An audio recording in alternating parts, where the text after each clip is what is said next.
A Shot in the Night. Chapter 1. A Shot in the Night. How good it is to be on holiday with my daughter, thinks Detective Inspector Rush. He is happy to be away from his job in Leeds in the north of England for a few days. His job is very important to him, but he also likes to spend time with his daughter, Sally. A week in Kent on the southeast coast will be enjoyable for both of them. "Drive a little slower, Dad," says Sally. "You aren't driving a police car now. I would like to enjoy the view. It's so beautiful." They are driving along the coast road between Folkestone and Hastings, and there is a beautiful view of the sea. "Okay," says her father. "We have a few hours yet. We must arrive in time for the evening meal, though." They are quiet for a few minutes, and then he speaks again. "I'm so pleased that you have come on holiday with me," he says. "There are not many 24-year-old daughters who want to go on holiday with their fathers." "No," she laughs. "You really are very lucky to have me with you." He laughs as well. "Yes, I know I am. It's so long since we spent some time together. I think that the last time was 2 years ago. Then we went on the Aikido course in Birmingham. I'm sorry that I always seem to be so busy." "Don't worry about it, Dad," she replies. "It makes the time that we do spend together really special." "Thanks," he answers. "I'm really looking forward to this week, especially the open-air classical concert at Leeds Castle. That should be really good." "Yes," she agrees. "The 1812 overture with real cannons and fireworks should be amazing." After a moment, she asks, "Do you know why it's called Leeds Castle? It can't be anything to do with the city of Leeds where we live, can it?" "No," replies her father. "It isn't. I read somewhere that the Saxons called the area Esclades. Over the years, it became Leeds." "You're so clever, Dad," says Sally proudly. "Sometimes I think that you know everything." Detective Inspector Rush smiles, but says nothing. Sally looks at her father. He is 47 years old, but he looks younger. His brown hair has some grey at the sides. He's not handsome, she thinks, but he is good-looking. He is also still a fit man. They used to do Aikido together, but now her father practices yoga. 20 minutes later, they drive past St. Mary's Bay, and after a few hundred meters, see a sign at the side of the road. "Littlestone Farm, bed and breakfast," reads Sally. "That's it." D.I. Rush turns left down a narrow lane. He drives slowly, as the road is uneven. After a few minutes, they arrive in the yard of a small farm. There is a house with a thatched roof and a barn stands at the end of the yard. D.I. Rush parks his car at the side of it. They both climb out of the car and stretch. A dog is barking, and as they turn towards the house, the door opens. A man dressed in old jeans and a dirty blue shirt stands in the doorway. He is about 40 years old, small and wiry, with brown hair. As they approach, Sally can see that his eyes are a beautiful blue. "Good afternoon," he says. "Mr. Rush, is it?" He holds out a grubby hand. "I'm Alan Larkin." They shake hands. "And you must be Sally," he says as he turns towards her. She shakes his hand reluctantly, because she doesn't like the fact that it is dirty. "Come inside," he says. "Brenda will make you a cup of tea, and then you can bring in your cases and unpack." They follow him into the house. "How was your journey here?" he asks. He doesn't wait for an answer, but calls, "Brenda, Mr. Rush and his daughter are here." D.I. Rush and Sally walk behind him, down the hall and into the living room. There are 2 large settees, a television, a dining table with 6 chairs, and other pieces of furniture. Sally is surprised to see that the room is clean and tidy. Not like Mr. Larkin, she thinks. Brenda appears from the kitchen. She looks a little older than Mr. Larkin and is also a few inches taller. She is quite large and has a round face with red cheeks. She wipes her hands on a towel before she shakes their hands. "I'm just making the evening meal," she says. "I hope you like meat and potato pie." "Yes, that will be fine, Mrs. Larkin," says D.I. Rush. "Sally used to be a vegetarian, but she started to eat meat again last year." "Please, call me Brenda, Mr. Rush," she says. "Well, I'm sure you'll enjoy my pie, Sally. Everyone does. Now sit down and I'll bring you both a nice cup of tea. You must be ready for a drink after driving all that way." She goes back into the kitchen and Mr. Larkin follows her. "I wish that my mother and father were still together," thinks Sally. D.I. Rush has been in the police for 25 years. 12 years ago, he became a detective inspector, and 2 years later, her mother left him because he was never at home. He was always working. Since then, Sally has lived with her mother. "I love them both," she thinks. Sometimes life is so difficult. They sit on the settee and look around at the pictures on the walls. "What do you think so far?" asks the inspector.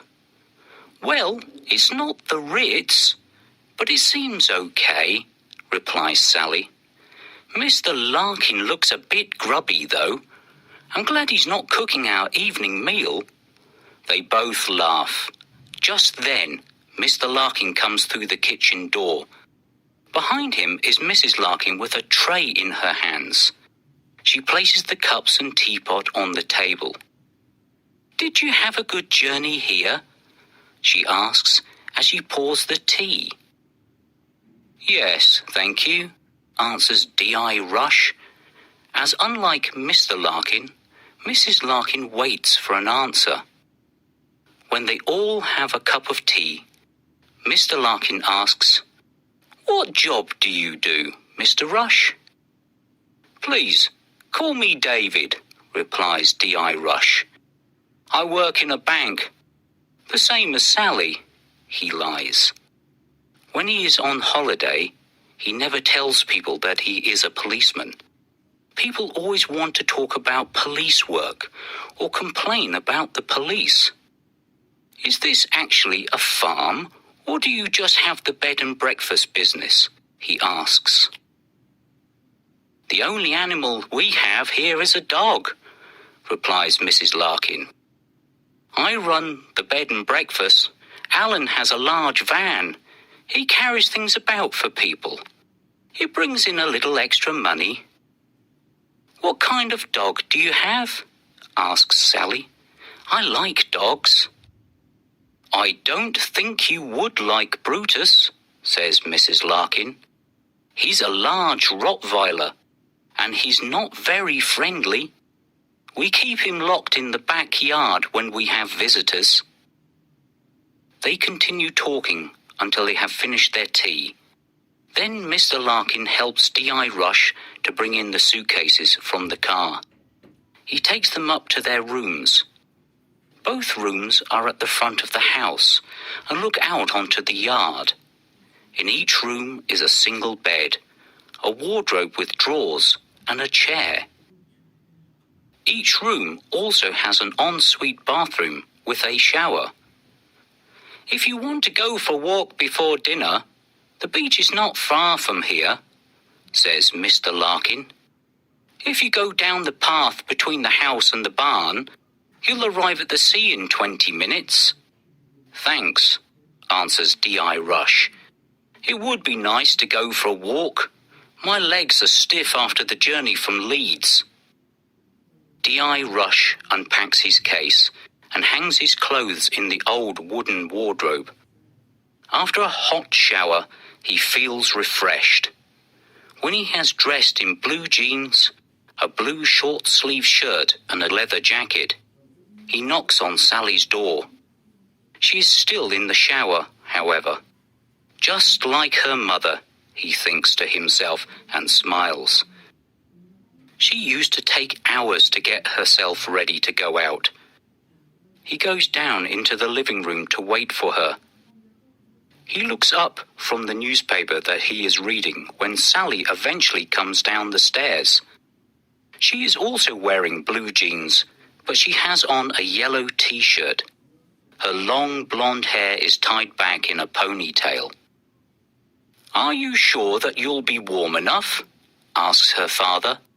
"It may be windy down by the sea." "Of course I'll be warm enough, Dad. You worry too much," she laughs. They leave the house and follow the path between the house and the barn. It goes through fields and a small wood. When they come out of the wood, they can see the sea. "Oh, the English Channel," says Sally. "Can you see France?" "I can see something," replies her father, "but it's probably just a low cloud." They walk on in the evening sunlight to the top of the cliff. Then they stop for a moment to look at the sea and watch the large ships out on the water. "Shall we go down to the beach?" asks Sally, and begins to go down the steep path. D.I. Rush follows her carefully. "Not too fast," he calls. "My legs are older than yours." They spend some time on the beach, where they walk by the sea and throw pebbles into the water. Then they climb back up the path. "You're very quiet, Dad," says Sally. "Is anything the matter?" "Not really," he replies.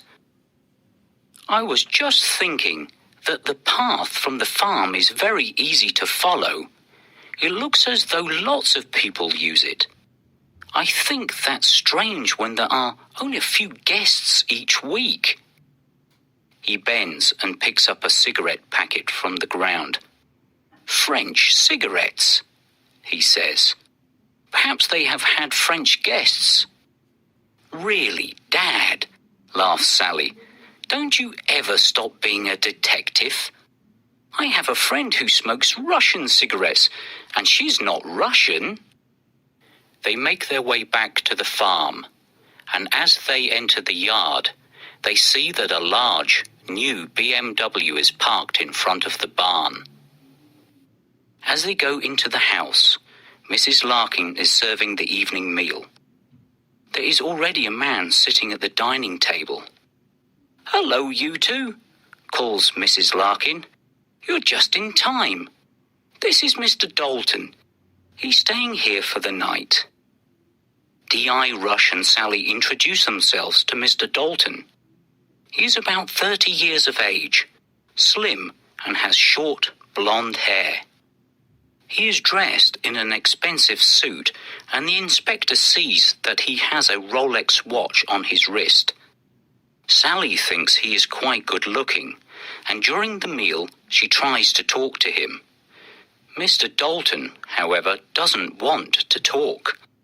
He answers her questions with yes or no, and eventually she gives up and talks to her father instead. After the meal, Mr. Dalton goes upstairs to his room.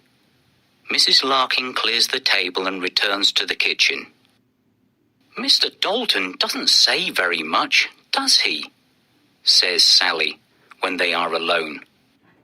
"No," replies her father. "He didn't want to talk about himself, did he? I wonder what his job is. That was a very expensive Rolex that he had on his wrist, and new BMWs aren't cheap." "Well, I don't think we are going to find out," says Sally. "Mrs. Larkin said that he's only here for one night." They sit on the settee. Sally watches the television and D.I. Rush reads a book that he has brought with him. At 9 p.m, Mrs. Larkin makes a cup of tea for them, and at 10 p.m. they decide to go to bed. They are both tired after the journey. D.I. Rush lies awake for a little while. He thinks about what they will do in the morning. He also thinks about Mr. Dalton. Why is a man with so much money at a bed and breakfast? He should be in a 4-star hotel, thinks D.I. Rush, as he falls asleep. It is still dark when he suddenly wakes up. He is sure that the noise that woke him was a gunshot. He switches on the lamp at the side of his bed and looks at the clock. 3:30. He switches off the lamp again and gets out of bed.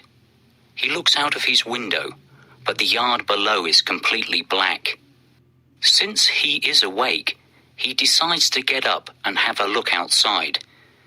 He puts on his trousers, shoes, and a jumper and quietly goes down the stairs.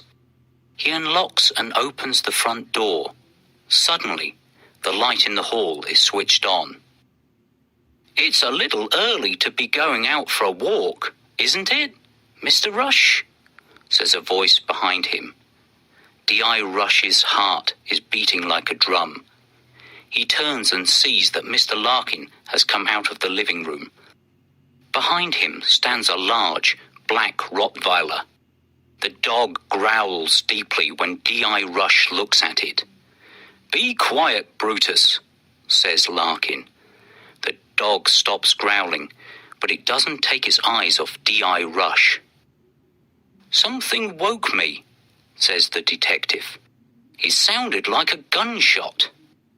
"Yes, I heard it too," says Mr. Larkin. "I was in the living room. I must have fallen asleep while I was watching the television." "What do you think it was?" asked the D.I.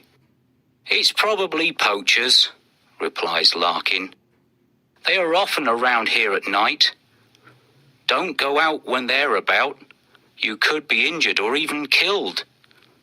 You wouldn't be the first person to be killed by a poacher's bullet." "No," he replies. "You're probably right.